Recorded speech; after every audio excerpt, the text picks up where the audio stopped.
Sanamkela Avalanche of Grace, gama lam ndithenjiwe emulweni.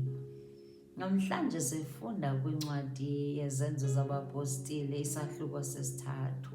Sizawuqala kwivesi yokuqala. Namhlanje sifuna ukhuthazeke, wazi into yoba xa usiya kwindawo yakho yokuthandaza, kwialtara yakho, okanye usiya etempileni nezicelo zakho, wazi uba nantoni na ingenzeka empilweni yakho. Umjiki wempilo zabantu angayijiki impilo yakho. Sifuna namhlanje ube nomfutho kwindawo yakho yomthandazo, ukholo lwakho luqine ngakumbi. Apha kwesahluko sifumana ivesi yokuqala isibonisa uPetros kunye noYohane benyuka besiya etempileni beyothandaza. Apha ke kukho indoda eyazalwa isisiqhwala ngakwazi uhamba.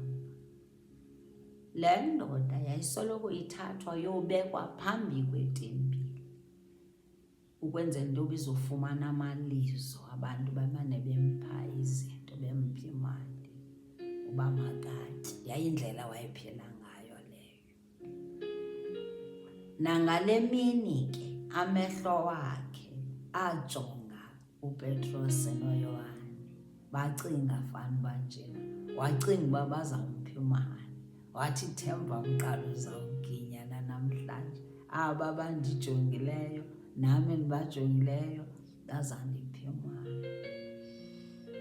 Wayesendaweni erayithi xa wayephambi komnyango wetempile. Sikhumbule uba uYesu kaloku ulisango lezimvu, ibe he is the truth, the life and the way. So isiqhwala babesibeka endaweni elungileyo, apho kanye wafumana khona nayo uncedo. Nathi masikhuthazekile, masoloko sisiya ezindaweni apho sizawufumana uYesu khona. Siye ezitempileni, soloko sithembile ngalo lonke ixesha, kunoba sizivalele ezindlini. Xa ejonge uPetros noYohane waphakamisa izandla ecinga fana bazampha imali, kanti ejonge yena ukuthi uzawuphiwa izinto ezalo mhlaba, izinto ezibonwayo. Yena wayejonga into ezibonwayo, kanti uzawufumana izinto ezingabonwayo. iBhayibhile ithi masisoloko sijonge izinto ezingabonwayo, ngoba ezingabonwayo zezikanaphakade, ezibonwayo ziyadlula, zezomzuzwana. Wathi xa bejongile, wathi uPetros kuye, sijonge. Wabajonga na, wathi isilivere negolide asinazo, kodwa egameni likaYesu Kristu umNazaretha, vuka uhambe. Wathi anayo mna isilivere negolide, wathi nayo ndiyakunika, egameni likaYesu Kristu umNazaretha, vuka uhambe. Amandla egama likaYesu Kristu, amandla akona kwela gama.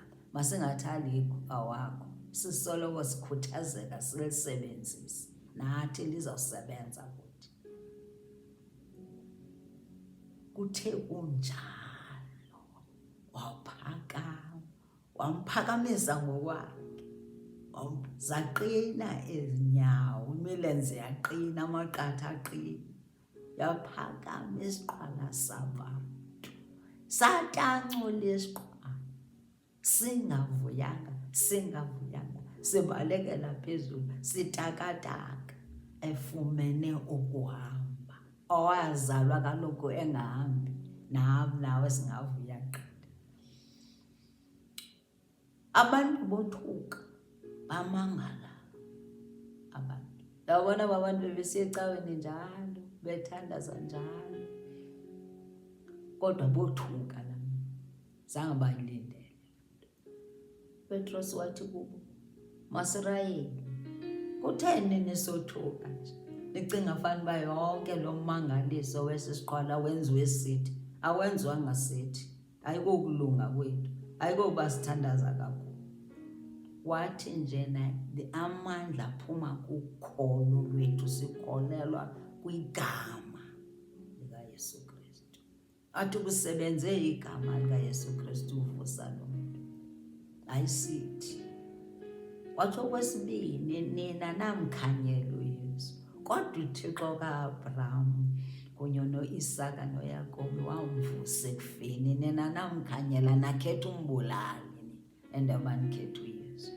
So ningamangali xa ephila, ephumile kula makhamandela, waphuma umntu wabantu kumakhamandela. Wayeka uba ngumthwalo wabantu, ngoku uyakwazi uzambela, engasasuki ke wethu phaya kuYohane noPetros, ezibonela ngoku into ukuthi naye uzawuba nobomi bakhe, uza kuhamba ayozisebenzela ngoku, azityise, uzawuyeka usoloko ephiwa ngabantu. Khuthazeka nawe namhlanje, wazi uba nantoni na ingenzeka, impilo yakho ingatshintshana nini na. Into efuneka yoba ukholelwe, sikholelwe kuYesu Kristu, sikholelwe kwelaa gama. Elaa gama kaloku lingaphezu kwawo wonke la magama.